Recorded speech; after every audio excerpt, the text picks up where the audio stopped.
Bienvenidos a una nueva inmersión, amigos. Una inmersión que nos lleva a La Coruña, en España. Una ciudad. Una ciudad bañada por el Atlántico, que se convirtió en el escenario de una tragedia que conmocionó a toda España. El caso de Samuel Ruiz, un joven, cuya vida fue arrebatada una noche de aparente celebración, una noche que prometía alegría y que terminó teñida de sangre y dolor. Preparaos para sumergiros en un laberinto de relatos contradictorios. De preguntas. De preguntas sin respuesta. Exacto. Y un clamor por justicia que resonó en cada rincón del país. Acompáñanos mientras desentrañamos las complejidades de este caso. Vamos a ello. Explorando los testimonios, las investigaciones policiales y los procedimientos judiciales que marcaron un antes y un después en la lucha contra el odio. Lo que más me inquieta de este caso es la aparente normalidad de la noche en la que ocurrió todo. Era julio de 2021. España despertaba de un largo letargo impuesto por la pandemia. Sí. Las discotecas reabrían sus puertas, la gente anhelaba volver a la vida, a la conexión a la libertad. A la normalidad. A la normalidad, exacto.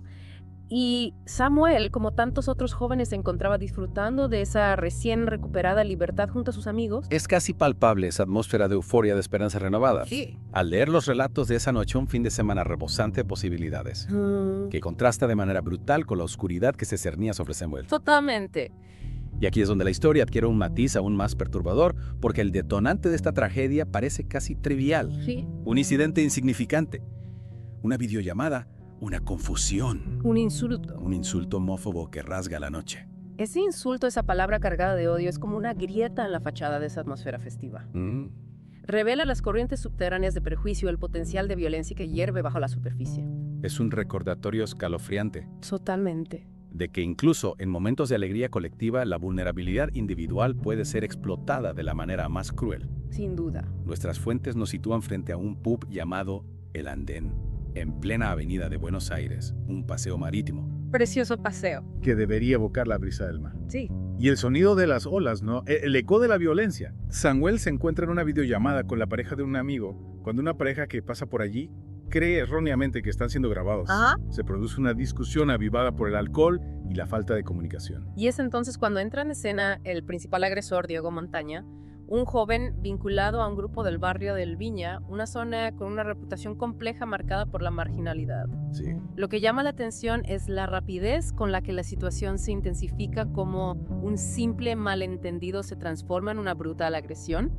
Pero para entender la magnitud de lo sucedido es crucial comprender el contexto social que rodea este barrio, sus dinámicas internas y cómo éstas influyeron en la percepción pública del caso. Los testimonios describen un puñetazo, un forcejeo, una separación momentánea. Que nos hace pensar que quizás la tragedia podría evitarse. Ojalá. Pero el horror no termina ahí. Fíjate. El agresor regresa, no solo, sino acompañado de un grupo de personas. Y lo que sigue es una agresión despiadada y prolongada. Se habla de una jauría humana, una mentalidad de manada que se apodera del grupo alimentada por ese insulto homófobo inicial. Bien. Los testigos hablan de patadas en la cabeza, del sonido escalofriante de los insultos que resuenan en la noche. Dios mío. Una escena de brutalidad absoluta. Y lo que resulta especialmente desgarrador es la mención de Ibrahima Shakur, un joven senegalés que intenta interponerse entre Samuel y sus agresores, pero que lamentablemente no logra detener la barbarie. Es en esos momentos de caos, de súplicas desesperadas e intentos fútiles de proteger a Samuel, donde la historia adquiere una dimensión verdaderamente trágica. Es trasladado al hospital, pero las heridas son demasiado graves. Fallece a causa de un traumatismo cráneoencefálico severo, un término clínico que apenas logra abarcar la magnitud de la pérdida, la brutal extinción de una joven vida. Y aquí es donde la investigación cobra protagonismo. Inicialmente existe una reticencia a calificar el crimen como un acto de homofobia. Las autoridades se centran en la confusión sobre el teléfono, en la percepción de una invasión de la privacidad como principal motivo. Pero a medida que más testigos se presentan, a medida que se corroboran los insultos homófobos, a medida que se hace evidente la brutalidad del ataque, esa narrativa comienza a tambalearse. La policía lleva a cabo una investigación exhaustiva reconstruyendo los eventos de esa noche a través de las imágenes de las cámaras de seguridad, los testimonios de los testigos y una llamada crucial a la línea de emergencia, el 092. Se detiene a 7 sospechosos, 6 hombres y una mujer, todos ellos relacionados con el barrio del Viña. Y es aquí donde los procesos legales para los adultos y los menores implicados comienzan a divergir. Los adultos se enfrentan a cargos de homicidio con diferentes grados de culpabilidad. La Fiscalía solicita que se aplique el agravante de delito de odio, un reconocimiento de que no se trata de un acto de violencia aleatorio, sino de un ataque selectivo impulsado por el prejuicio. Las posibles condenas son significativas, un reflejo de la gravedad del crimen. Pero para comprender plenamente el alcance de este caso, es fundamental profundizar en el sistema legal español, en cómo se define y se castiga un delito de odio y en las implicaciones que este caso tuvo en la jurisprudencia nacional. Y a medida que el juicio avanza, el país observa cautivado y horrorizado a partes iguales. Es que es muy fuerte. La historia de Samuel se convierte en un catalizador encendiendo debates sobre los crímenes de odio, los derechos LGBTQ+, y el tejido mismo de la sociedad española. Pero no podemos analizar este caso de forma aislada. Para comprender su verdadero impacto debemos sumergirnos en el contexto histórico y social de los derechos LGBTQ+ en España. Totalmente. Y es un momento en el que el dolor individual se cruza con la indignación colectiva, en el que una tragedia personal se convierte en catalizador de un cambio social. Y es ahí donde profundizaremos en la siguiente parte de nuestra inmersión, explorando el juicio, sus repercusiones y el legado de Samuel Luis. Antes de adentrarnos en el juicio en sí, es crucial entender el panorama legal que lo enmarca España. A diferencia de otros países, no tipifica el crimen de odio como una categoría penal específica. En cambio, se consideran agravantes que pueden aumentar las penas en delitos, como el homicidio o las lesiones. Esta distinción es fundamental para comprender la complejidad del caso de Samuel. Entonces, si no existe una figura legal como crimen de odio, ¿cómo se abordó la homofobia como factor en el juicio? Esa es la clave del caso. La Fiscalía tuvo que argumentar que la homofobia fue un agravante en el delito de homicidio, lo que significaba demostrar que la orientación sexual de Samuel fue un factor determinante en la brutalidad del ataque. Y eso nos lleva al juicio, un proceso lleno de tensión, donde cada testimonio, cada prueba, cada argumento legal se convertía en una pieza crucial para reconstruir la verdad y determinar la responsabilidad de los acusados. El juicio fue un auténtico campo de batalla legal. Vaya, la Fiscalía presentó una imagen contundente de un ataque coordinado haciendo hincapié en los insultos homófobos, la brutalidad implacable y la clara intención de causar daño. Testigos presenciales relataron la violencia extrema al ensañamiento con Samuel y cómo los agresores parecían regocijarse con su sufrimiento. Pero la defensa no se quedó atrás. Claro. Intentaron sembrar la duda argumentando que si bien la violencia era innegable, el móvil no se basaba en la homofobia, sino en una pelea de borrachos que se descontroló trágicamente. Se aferraron a la discusión inicial por el teléfono, a la percepción errónea de que Samuel estaba grabando al grupo como el detonante de la confrontación. Y aquí es donde la labor del jurado se vuelve crucial. Tenían que analizar minuciosamente las pruebas, sopesar los testimonios contradictorios y decidir sin margen de duda razonable si la Fiscalía había demostrado que la homofobia fue un factor determinante en la muerte de Sam. Semanas de deliberaciones, una tensión palpable en el ambiente mientras el país esperaba el veredicto. Y cuando este llegó, fue un resultado mixto, un reflejo de las complejidades del caso. Catherine Silva, la mujer implicada, fue absuelta mientras que los 4 hombres fueron declarados culpables de homicidio. Pero aquí es donde se produce un punto de inflexión en la historia de la justicia en España. Si bien los 4 hombres fueron condenados, Diego Montaña, el agresor inicial, recibió una sentencia con el agravante de homofobia específicamente reconocido. Caramba. Esto no solo significó una pena mayor, sino un mensaje claro. La justicia reconocía por primera vez la homofobia como un factor agravante en un delito de esta naturaleza. Un momento de profunda significación no solo para la familia y amigos de Samuel, sino para la comunidad LGBTQ+ de toda España. Una validación de su dolor, un reconocimiento de que sus vidas importan y que los ataques impulsados por el prejuicio merecen un castigo más severo. Pero paralelo al proceso legal se desarrollaba otra historia. Una de dolor, de indignación, de un creciente clamor por justicia que trascendía las paredes del tribunal. Maksud Luis, el padre de Samuel, escribió una carta desgarradora que se hizo pública, expresando la profunda pérdida, el vacío inmenso que la ausencia de Samuel dejaba en sus vidas. Y sus palabras resonaron profundamente en la sociedad española. Totalmente. Un dolor crudo sin filtros, el testimonio del impacto devastador de la violencia alimentada por el odio.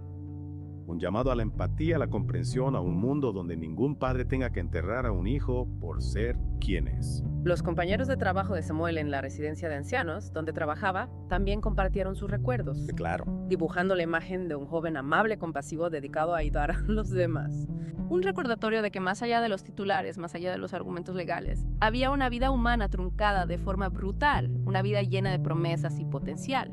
Y a medida que la noticia del crimen se extendía a las redes sociales, se convertían en un hervidero de indignación y dolor, el hashtag Justicia para Samuel se convertía en un grito unánime en todo el país, una condena al odio y una exigencia de responsabilidad. Figuras políticas prominentes como Ione Belarra y Irene Montero, conocidas por su defensa de los derechos LGBTIQ+, condenaron el crimen y pidieron un cambio sistémico.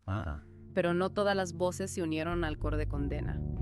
Isabel Díaz Ayuso, figura política conocida por su postura conservadora, realizó declaraciones controvertidas, cuestionando que el crimen fuese homófobo y atrayendo críticas por lo que se percibió como una falta de empatía. Sus palabras pusieron de manifiesto las divisiones políticas y sociales que rodeaban el caso, el debate sobre cómo abordar los crímenes de odio y proteger a las comunidades vulnerables.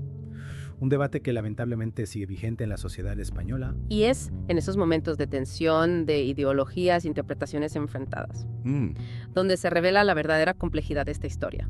No se trata solo de un crimen de una víctima, sino de las fuerzas sociales que subyacen de la lucha por el reconocimiento, por la comprensión, por una sociedad más justa e inclusiva. Pero la respuesta más contundente, la que realmente sacudió los cimientos de la sociedad española, se gestó en las calles. Las calles. Multitudinarias manifestaciones estallaron en todo el país, organizadas por colectivos LGBTQ+, y aliados un mar de personas exigiendo justicia para Samuel y el fin de la violencia motivada por el odio. Estas protestas no eran solo por Samuel, eran por todos aquellos que habían sido atacados, acusados, agredidos por su orientación sexual o identidad de género. Era la expresión del miedo que persiste en la conciencia de que el simple hecho de ser tú mismo puede convertirte en un objetivo. Era la urgencia de un cambio social, de desmantelar las estructuras que perpetúan el prejuicio y la discriminación. La manifestación en La Coruña fue especialmente conmovedora. Miles de personas se congregaron bajo una intensa lluvia, una muestra de su determinación, de su negativa a ser silenciados. Increíble. Portaban pancartas con el rostro de Samuel, coreaban consignas que exigían justicia e igualdad. Una muestra visceral de dolor e ir a una comunidad unida en su dolor y su determinación. Y estas protestas se extendieron más allá de las grandes ciudades, llegando a pueblos y comunidades de toda España. Un signo de lo profundamente que había calado la historia de Samuel, de cómo se había convertido en un símbolo de una lucha más amplia por la inclusión, por una sociedad donde todos puedan vivir de forma auténtica y sin miedo. Tras el juicio y tras las protestas, surge una pregunta crucial. ¿Qué impacto duradero tendrá la historia de Samuel Luis en la sociedad española? Sí, ¿será un catalizador de un cambio significativo o simplemente una trágica nota al pie en la lucha por los derechos LGBTQ+, Y es aquí donde vemos surgir algunos avances concretos y positivos a raíz de esta tragedia.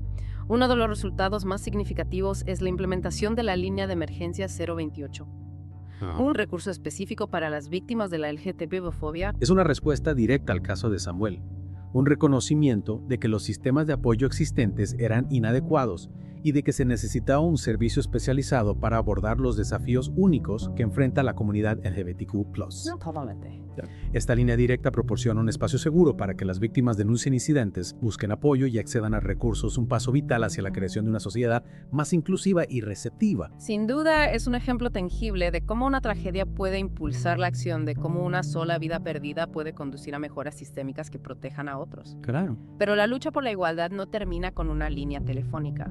Requiere un esfuerzo continuo para desafiar la discriminación, promover la comprensión y crear una sociedad donde todos se sientan seguros y valorados. Y ahí es donde el activismo continuo de los grupos LGBTQ+ y sus aliados juega un papel crucial. Por supuesto. Continúan presionando por reformas legislativas, iniciativas educativas y campañas de concienciación social, trabajando incansablemente para crear una España más justa y equitativa. Su labor es fundamental. Sus esfuerzos son un testimonio del poder de la acción colectiva, de la inquebrantable creencia de que el cambio es posible, de que un futuro mejor puede construirse a partir de las cenizas de la tragedia. ¿Qué nos enseña todo esto? Bueno, La historia de Samuel Luis es un crudo recordatorio de las devastadoras consecuencias del odio, de la fragilidad de la vida y de la urgente necesidad de empatía y comprensión. pero también es una historia de resistencia de una comunidad que se une para exigir justicia, para honrar una vida perdida y para luchar por un mundo donde estas tragedias ya no sean posibles. El legado de Samuel perdura en los corazones de quienes lo amaron, en las acciones de quienes luchan por la igualdad y en la esperanza de que su historia inspire un mundo más justo y compasivo. Al concluir esta inmersión, os dejamos con una pregunta para reflexionar. ¿Cómo podemos en nuestras propias comunidades desafiar la discriminación y promover la comprensión? ¿Cómo podemos asegurarnos de que la historia de Samuel no sea solo un recordatorio del odio, sino un catalizador para un cambio positivo y duradero? Seguir explorando, seguir cuestionando y seguir luchando por un mundo donde todos puedan vivir auténticamente y sin miedo. Recuerda que el cambio empieza por cada uno de nosotros. Está en las conversaciones que tenemos, en las decisiones que tomamos, en las acciones que llevamos a cabo para crear una sociedad más justa e inclusiva. La historia de Samuel Luis, aunque trágica, puede ser un poderoso recordatorio de la importancia de plantarle cara al odio y luchar por un mundo donde todas las personas sean tratadas con dignidad y respeto.